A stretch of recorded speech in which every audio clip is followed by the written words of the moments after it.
কি করছিস রে? এটা কি? অনিয়ন। হ্যাঁ, অনিয়ন। কি করবি? এটা দিয়ে আমি গাছ লাগাবো। কিভাবে গাছ লাগাবি? হ্যাঁ, কিভাবে গাছ লাগাবি? দেখো এটার থেকে শিকড় বের হয়ে গেছে। চলো চলো। হ্যাঁ, চলো।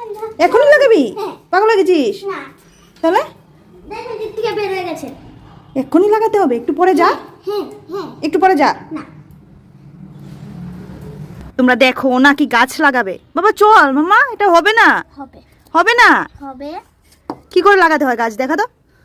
কি করেছিস দেখি, আগে বল কি করেছিস, কি করেছিস বল। এটার ভিতরে আগে অনেকগুলি মাটি দিয়েছি, হ্যাঁ, এরপরে এটার ভিতরে বসিয়েছি। এবার মাটি দিবি। দে। এই দেখো আমি এখন মাটি দিয়ে ফিল করে দিয়েছি, জল দিয়ে দিচ্ছি। গাছ কতটুকু হয় আমি তোমাদেরকে দেখাবো।